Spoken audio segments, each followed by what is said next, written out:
నమస్తే 99 టీవీకి స్వాగతం. నేను రవిశంకర్ వెళ్ళ. ఆంధ్రప్రదేశ్లో గెలుపేవరది. ఏ స్థానంలో ఎవరు గెలవబోతూ ఉన్నారు తెలుసుకోవాలంటే జూన్ 4 వరకు వెయిట్ చేయాల్సిందే.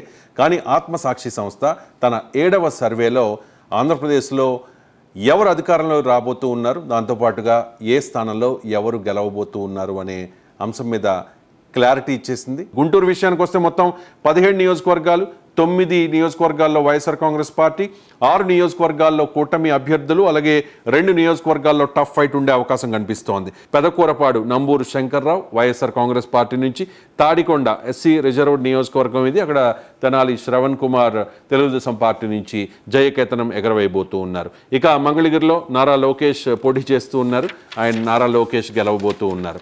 పొన్నూరులో అంబటి రాంబాబు వాళ్ళ బ్రదర్ ఆయన పోటీ చేస్తూ ఉన్నారు. ధూళిపాళి నరేంద్ర ఓడిపోబోతూ ఉన్నారు. వైఎస్ఆర్ కాంగ్రెస్ పార్టీ నుంచి అంబటి మురళి గెలవబోతూ ఉన్నారు. వేమూరు విషయానికి వస్తే వైఎస్ఆర్ కాంగ్రెస్ పార్టీ అక్కడ జయకేతనం ఎగరవేయబోతోంది. వరికుటి అశోక్ బాబు అక్కడ గెలవబోతూ ఉన్నారు నక్కా ఆనంద్ బాబు మీద.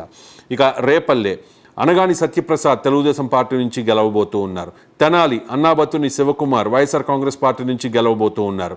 బాపట్ల కోన రఘుపతి వైఎస్ఆర్ కాంగ్రెస్ పార్టీ నుంచి గెలవబోతూ ఉన్నారు.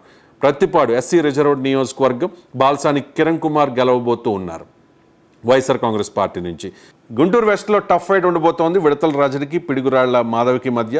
గుంటూరు ఈస్ట్ వైఎస్ఆర్ కాంగ్రెస్ పార్టీదే. షేక్ నూరి ఫాతిమా గెలవబోతూ ఉన్నారు. ఇక చిలకలూరుపేట కావేటి శివనాగ మనోహర్ నాయుడు ఫస్ట్ టైం ఎమ్మెల్యేగా కంటెస్ట్ చేస్తూ ఉన్నారు.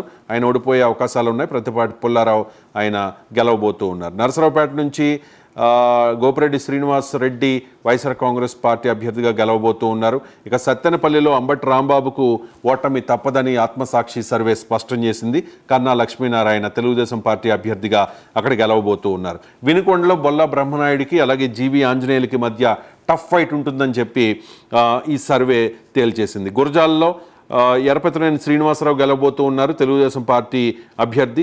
మాచర్లలో పిన్నెల్లి రామకృష్ణారెడ్డి వైఎస్ఆర్ కాంగ్రెస్ పార్టీ అభ్యర్థి గెలవబోతూ ఉన్నారు. ఫలితాలు రావాలంటే జూన్ 4 వరకు వెయిట్ చేయాల్సిందే. జూన్ 4న మాత్రమే అసలైన ఫలితాలు రాబోతూ ఉన్నాయి. ఇది ఆత్మసాక్షి ఆంధ్రప్రదేశ్ అసెంబ్లీ ఎన్నికలకు సంబంధించి ఇచ్చిన లేటెస్ట్ సర్వే.